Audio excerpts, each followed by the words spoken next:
सुलभन सोई ओ राम कृपा बिन सुलभन सोई राम कृपा बिन सुलभन सोई। जब तक भगवान की कृपा नहीं होती तब तक सत्संग मिलता भी नहीं, और वास्तविक ज्ञान हमें सत्संग में ही प्राप्त होता है। इसलिए जीवन में सत्संग जरूर करें। जहां भी संत महापुरुषों का आगमन हो वहां समय निकाल करके जाना चाहिए, क्योंकि सत्संग हमारे जीवन में क्रांतिकारी परिवर्तन लाता है। कौन सी बात ऐसी मिल जाए जो हमारे जीवन के मार्ग को बदल दे। इसलिए जीवन में सत्संग जरूर करें। देखिए हमारे शशिकांत और नकुल विश्वकर्मा जी की तरफ से 100 रुपए का भेंट है। यज्ञ भगवान हमेशा आप सबके घर में जीवन में सुख समृद्धि आनंद की वृष्टि करें, सबके जीवन में मंगल हो, सबकी इच्छा मनोकामना पूर्ण हो। तो सत्संग हर स्थिति में होना चाहिए। भोजन भले छूट जाए लेकिन भजन नहीं छूटना चाहिए, और भजन कितना भी कर भगवान से हम कहते हैं प्रभु दया करो, लेकिन दया का उल्टा क्या है? याद है। अगर आप भगवान को याद करेंगे तो भगवान जरूर आपके ऊपर दया करेंगे, और याद नहीं करेंगे तो वो दया कैसे करेंगे? इसलिए 24 घंटे में एक समय बनाना चाहिए। जहां भी घर में पूजा पाठ करते हैं, जब स्नान करें तो बैठ करके 10 मिनट 5 मिनट जो भी समय है आपके पास, अगरबत्ती जला करके धूप जला करके प्रभु का ध्यान करें, उनके स्वरूप का ध्यान करें, उनके स्वरूप का चिंतन करें। अभ्यास जब करेंगे तो बढ़ता जाएगा, और उसमें से एक तत्व आपको प्राप्त होगा जो आपके जीवन के लक्ष्य के मार्ग को प्रशस्त करेगा, जो आपको भगवान की तरफ लेकर के जाएगा। और ये जीवन भी भगवान का ही है, और भगवान को प्राप्त करना ही हमारा लक्ष्य है। हमारा आपका जीवन भटक रहा है। संसार के पदार्थों में हम सुख ढूंढ रहे हैं, संसार के विषयों में सुख ढूंढ रहे हैं, लेकिन सुख तो गोविंद के चरणों में है। ठीक है, संसार में है, परिवार है, बाल बच्चे हैं, तो धन की आवश्यकता है। अपने कर्तव्य का पालन कीजिए, बिजनेस व्यापार नौकरी चाकरी सब कीजिए, खूब धन भी कमाइए, और धन कमा करके उस धन का सदुपयोग कीजिए। सुंदर मकान बनाइए, बाल बच्चों को सुंदर ढंग से रखिए, पढ़ाइए लिखाइए, यज्ञ कीजिए, अनुष्ठान कीजिए, दान कीजिए। ये धन की सदुपयोगिता है और धन की शोभा है।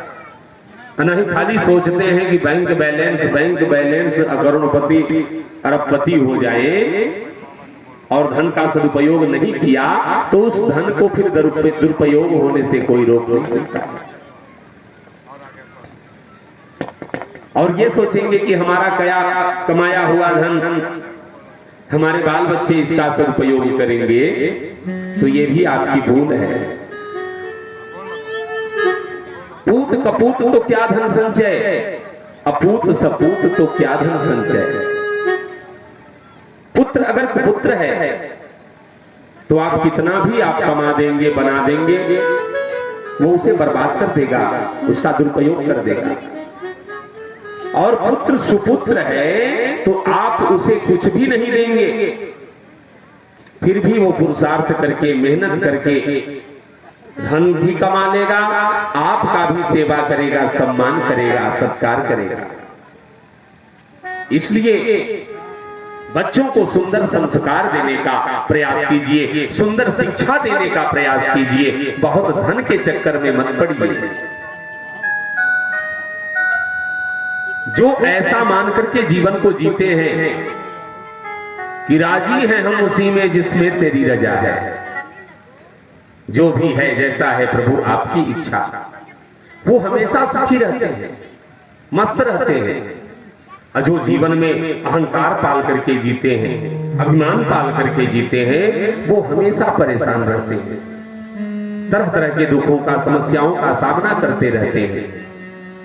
अगर परमात्मा धन दे तो उस धन का परमार्थ होना चाहिए, सदुपयोग होना चाहिए। जैसे यज्ञ हो रहा है, यज्ञ में बहुत सारी व्यवस्थाओं की जरूरत है, इसमें आप सहयोग कर दीजिए। मंदिर बन रहा है, उस मंदिर में सहयोग कर दीजिए। कहीं तालाब बन रहा है, तालाब में किसी के बच्ची की शादी हो रही है, शादी में जो गरीब है, नहीं सामर्थ्य है, आपके पास धन है तो उसका सहयोग कीजिए। यही सदुपयोग है धन का। आपके पास सब कुछ रहते हुए आपके बगल में ही कोई भूखा मर जाए, यह कितना घृणित बात है। इसलिए विशाल हृदय रखना चाहिए। ऐसा प्रयास करें कि प्रभु हमारे मन वाणी काया से, तन मन धन से किसी का सहयोग हो जाए, किसी का अहित न हो। जो ऐसी भावना रखते हैं वही समझिए कि सात्विक जीवन जी रहे हैं और मानव हैं। जो ऐसी भावना नहीं रखते वह मनुष्य रूप में पशु के समान है, दानव है। याद करना, अगर जीवन में सुखी होना चाहते हैं तो दूसरे को भी सुखी देखने का प्रयास करें, दूसरे को भी सुख देने का प्रयास करें, क्योंकि रिटर्निंग मिलता है। जब आप किसी को जो चीज देंगे वो आपको प्राप्त होगा। किसी के लिए कुआं खोदेंगे तो आपके लिए खाई तैयार हो जाएगा। इसलिए जीवन को संवारिए, जीवन में पवित्रता ले आइए, जीवन में विचार ले आइए। कोई भी कार्य करने से पहले विचार करना चाहिए कि ये अच्छा है या बुरा है, हमें इसे करना चाहिए कि नहीं करना चाहिए। और जो विचार नहीं करता वो समझिए कि गधा है, बैल है, अज्ञानी है। और अज्ञानता में आकर के हम लोग पतन की ओर चले जाते हैं, पथभ्रष्ट हो जाते हैं, जिससे कि हमारा लोक और परलोक दोनों बिगड़ जाता है। ये वही भारतवर्ष है जहां एक से एक सूरवीर, दानवीर पैदा हुए हैं, जिन्होंने धर्म के लिए, सत्य के लिए अपनी जान की बाजी लगा दी, अपने शरीर का अंग काट काट करके दान कर दिया, यहां तक कि अपना राजपाट तक दान कर दिया। लेकिन आज हम क्या, हमारे दरवाजे पर अगर कोई भिखारी आ जाता है तो एक मुट्ठी देने के लिए उसे कितना बहाना बनाते हैं। चलो आगे बढ़ो, घर में मालिक नहीं है, बैठे हैं दरवाजे पर, लेकिन नहीं, घर में मालिक नहीं है, चलो जाओ। नहीं, हकीकत तो यह है कि वो आपसे कुछ मांगने नहीं आता, बल्कि आपको सावधान करने आता है कि हमने जीवन में दान पुण्य नहीं किया, भिक्षुक भिखारी को नहीं दिया, जिसके फल स्वरूप आज दर दर का ठोकर खा रहा हूं, दर दर की भिक्षा मांग रहा हूं। आप भी सावधान हो जाओ। अगर परमात्मा ने दिया है तो एक मुट्ठी दे दो,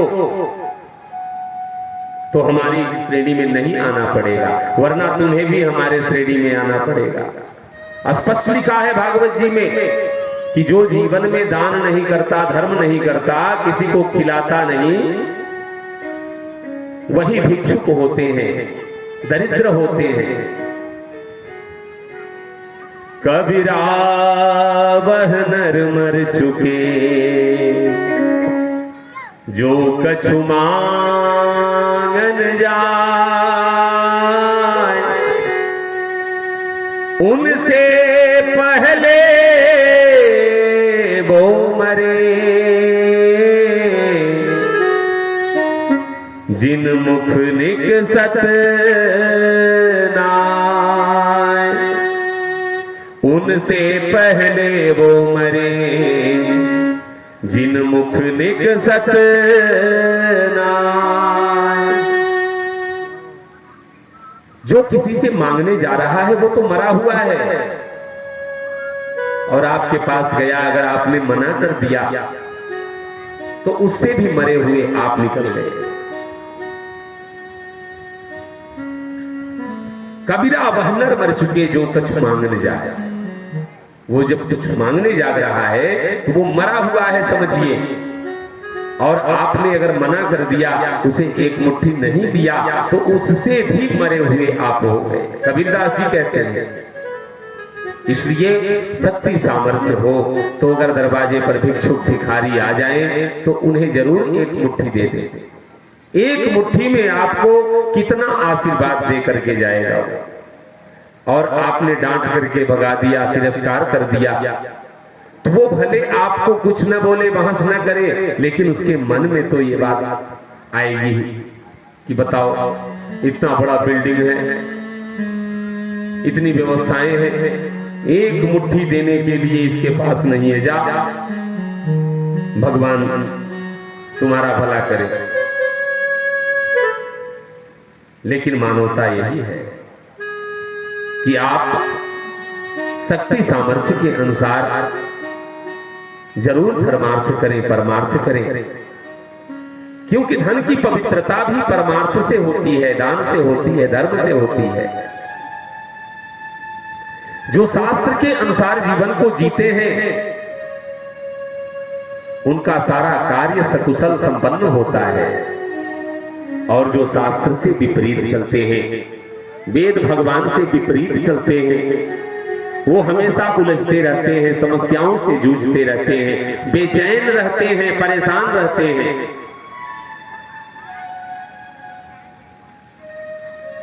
ये जीवन किस लिए है इसका कभी विचार ही नहीं करते।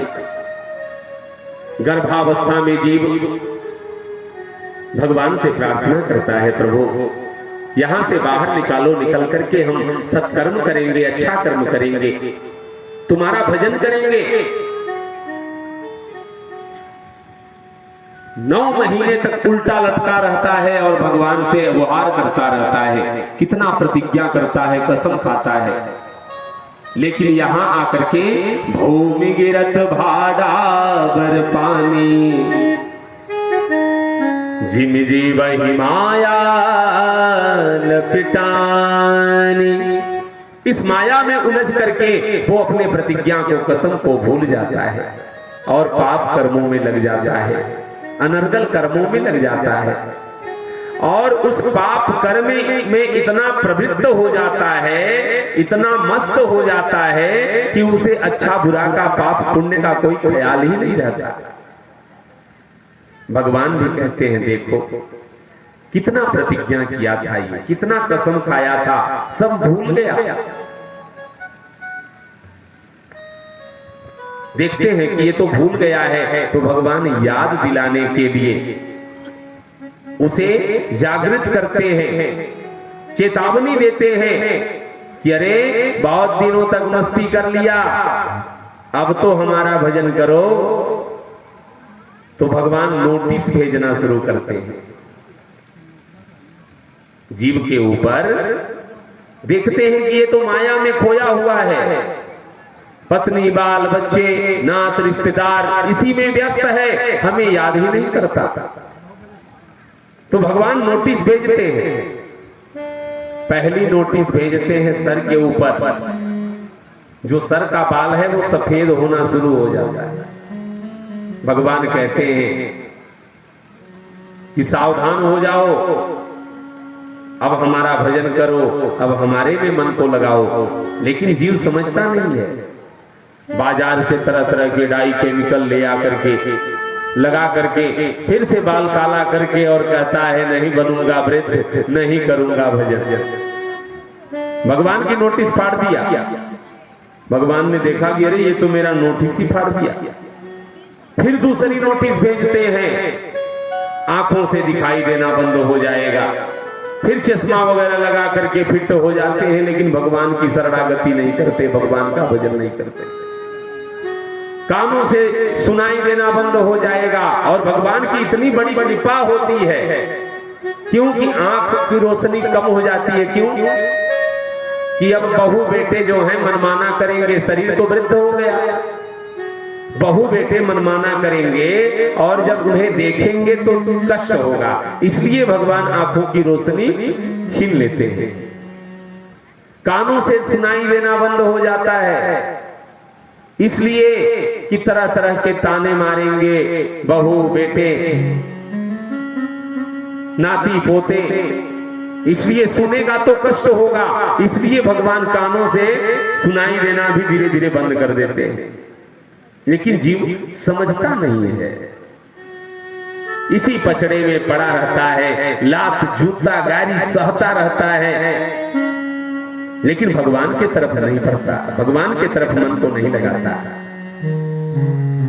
थोड़ी देर के लिए घर में विवाद हो गया पत्नी से, तो थोड़ी देर के लिए वैराग्य जागा, बताओ इस घर के लिए मैं कितना करता हूं, दिन रात लगा रहता हूं इन लोगों की व्यवस्था के लिए, और इसने हमें ऐसा कहा। थोड़ा देर के लिए वैराग्य जागा कि बेकार है, घर परिवार सब व्यर्थ है, हटाओ, आज के बाद घर में कभी नहीं आएंगे। चला गया घर से बाहर, स्टेशन में जाके बैठा है। 1 घंटा 2 घंटा बीता, फिर माया अपना चमत्कार करना शुरू कर दी। अब याद आने लगी, दरवाजे पर गैया बंधी है, उसको कोई पानी पिलाया कि नहीं, मेरा पोता स्कूल गया था अभी आया कि नहीं। पुनः माया के चक्कर में आ जाता है, फिर गाली गलौज झगड़ा झंझट में पड़ा रहता है, लेकिन भगवान के तरफ मन को नहीं लगाता। भगवान नोटिस पर नोटिस भेजते हैं, लेकिन जीव समझता नहीं है। दांत भी छीन लेते हैं बुढ़ौती में, क्योंकि इंद्रियां जवाब देने लगती हैं, पाचन तंत्र कमजोर हो जाता है। दांत रहेगा अंड बंड खाएगा, पेट खराब होगा, परेशान होगा, इसलिए दांत ही निकाल लो इसका, हलवा खाओ। अंतिम नोटिस भगवान भेजते हैं दोनों पैरों के ऊपर। चला फिरा नहीं जाता, उठा बैठा नहीं जाता, परेशान है दर्द से, लेकिन फिर भी उसे भगवान की याद नहीं आती, भगवान की तरफ मन नहीं जाता। वो 2 पैर से चल नहीं पाता, तो 2 डंडा ले लेता है। अब वो डंडे के सहारे दोनों 2 पैर 2 डंडा, पूरा गांव का चक्कर लगा आता है। उसके दरवाजे पर बैठ के उसका निंदा, उसके दरवाजे पर बैठ के उसका शिकायत, उसके दरवाजे पर बैठ के उसका निंदा, चुगली निंदा में जीवन बिता देता है, लेकिन भगवान का भजन नहीं करता, भगवान के तरफ मन को नहीं ले जाता। करत करत अभ्यास ते जड़मति होत सुजान, रसरी आवत जात ते सिर पर परत निशान। कोई भी कार्य के लिए अभ्यास करना पड़ेगा, मन जल्दी भगवान में नहीं लगता, मन भागेगा, परंतु ज्ञान के द्वारा, संयम के द्वारा, सत्संग के द्वारा बार बार उसे खींच करके भगवान के चरणों में लगाना पड़ेगा। और एक बार अगर लग गया तो फिर मन भटकेगा भी नहीं, और संसार में रह करके वो मुक्त हो जाता है। फिर संसार के पदार्थों का, संसार के वस्तुओं का कोई असर उनके ऊपर नहीं होता। जैसे कि हमारे पूज्य स्वामी जी महाराज संसार में रहते हुए संसार से विरक्त हैं, सीमित जीवन, सीमित आहार विहार, सदाचार, ऐसे महापुरुष नोटिस को समझता नहीं जीव, वो भगवान के तरफ नहीं जाता, इसी संसार के पचड़े में पड़ा पड़ा चिंता, क्रोध, तरह तरह के दुर्गुणों से भरा हुआ वृद्ध होकर के एक दिन शरीर छोड़ देता है, लेकिन भगवान की भक्ति नहीं करता, भगवान का भजन नहीं करता, भगवान में मन को नहीं लगाता। कवि ने कितना सुंदर भाव देकर के इस जीवन की वास्तविकता को बताया है। हर देखा भाईल बसम मन जारी, भगवान की नोटिस को समझिए और अपने आप को भगवान के तरफ लेकर के चलिए। इस आधुनिकता से, झंझावातों से मन को हटा करके गोविंद के चरणों में लगा दीजिए। यही तो जीवन का लक्ष्य है और जीवन का पुरुषार्थ है। हर देख भइल बसमन जारी, हो देख भइल बा सम्मन जारी, केहू नए के भारी रे भाई, केहू नए के भारी रे भाई, देख भइल बा सम्मन जारी, देख भइल बा केहू नए के भारी रे भाई, केहू नए के भारी रे भाई, केहू नए के भारी रे भाई।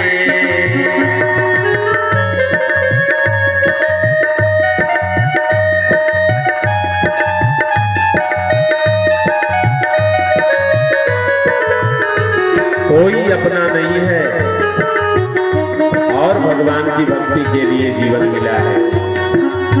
आके हो गए के भाई रे भाई, के हो गए के भाई रे भाई। भीड़ भरल घर भर में सगरो, के हुए काम न आए,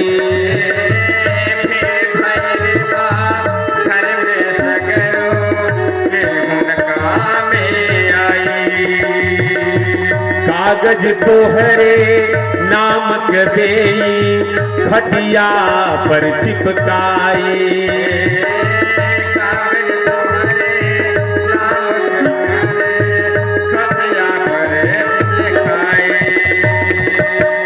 भीड़ भरल घर भर में सगरो, के हुए काम न आए,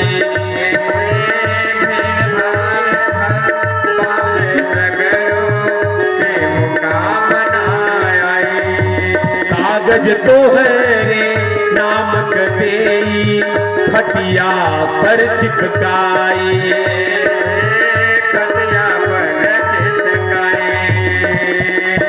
रिश्वत रिश्ता चले नौ हमार,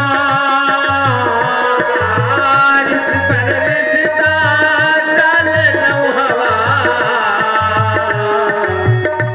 सोच लीजिए, ना तो वहां रिश्वत काम करता है, ना रिश्ता काम करता है, कोई व्यवस्था काम नहीं करती। वहां तो सिर्फ न्याय होता है मेरे भाई। जब उस अदालत में आपकी फाइल खुलेगी तो वहां कोई पैरवी, कोई रिश्ता, कोई रंगबाजी काम नहीं करेगी। वहां एकदम बेचारा बन करके खड़े रहोगे और आपके कर्मों का हिसाब होगा। रिश्वत रिश्ता चले नौ हमार, रिश्वत रिश्ता चले नौ हमार, ना लागे रंगदारी, केहू नाय के भारी रे भाई, ना लागे रंगदारी, केहू नाय के भारी रे भाई। कागज हवे सरकारी, कागज हवे सरकारी, केहू नाय के भारी रे भाई, केहू नाय के भारी रे भाई, केहू नाय के भारी रे भाई। कागज कागज हवे रे भाई, केहू नाय के भारी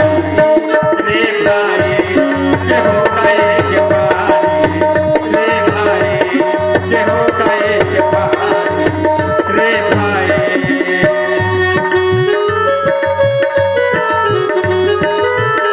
केहू से बोलो राधे राधे।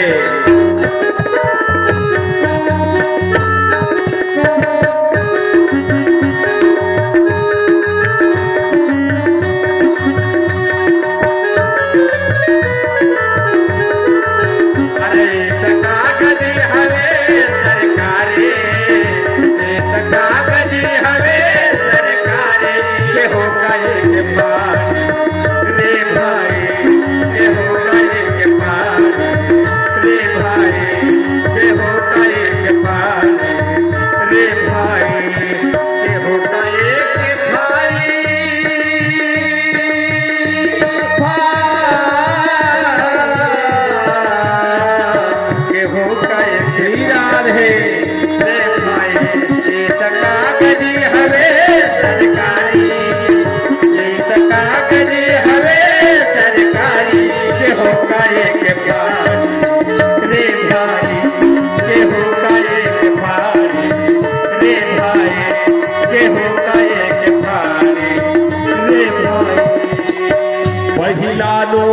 अब ते सर के केस कुल्हे उजराए, पहिला नोटिस अब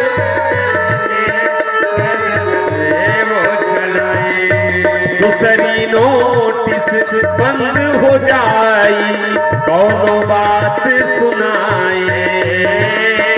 दूसरा नोटिस बंद हो जाए और बात सुनाए। पहिला नोटिस अब ते सर के केस कुल्हे उजराए, पहिला नोटिस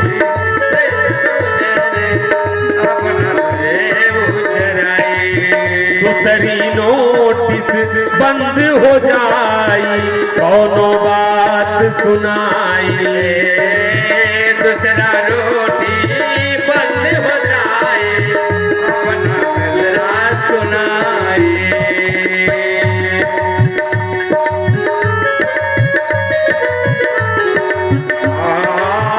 दूसरा नोटिस बंद हो जाए, अपना गलरा सुनाए। तीसरी नोटिस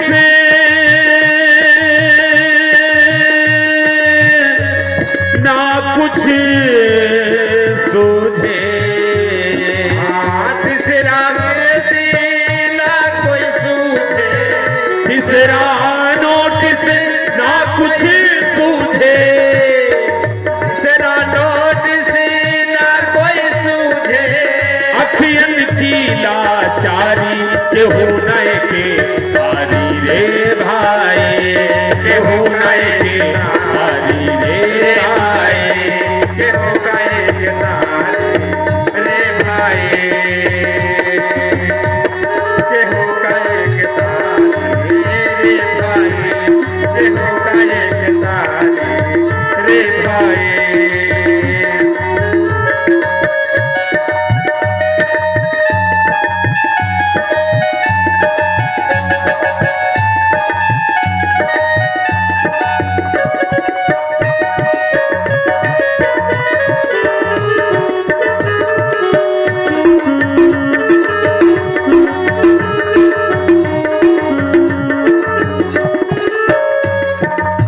केहू केहू के साथ न जाला, झूठ न चले गवाही।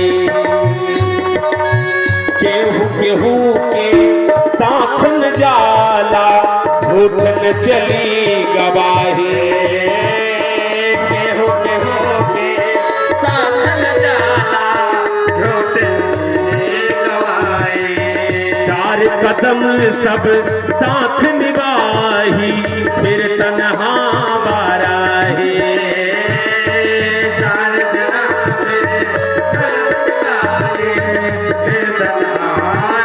जाए भरल अदालत में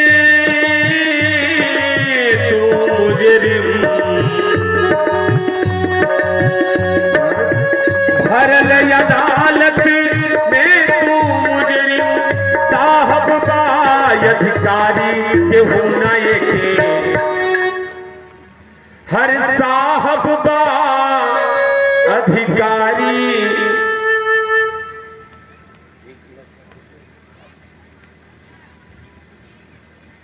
हर साहब बा अधिकारी, केहू नए के अरे भारी रे भाई, केहू नए के भारी रे भाई, केहू गए के भारी रे भाई, केहू गए के कागज हवे सरकारी, कागज हवे सरकारी। केहू नए के भारी रे भाई, केहू नए के भारी रे भाई, केहू गए के भारी रे भाई, केहू नए के भारी रे भाई, केहू गए के भारी रे भाई। देखो भाईल बा सामन जारी, देखो भाईल बा सामन जारी। केहू नए के भारी रे भाई, केहू गए के भारी रे भाई, केहू गए के भारी रे भाई, केहू गए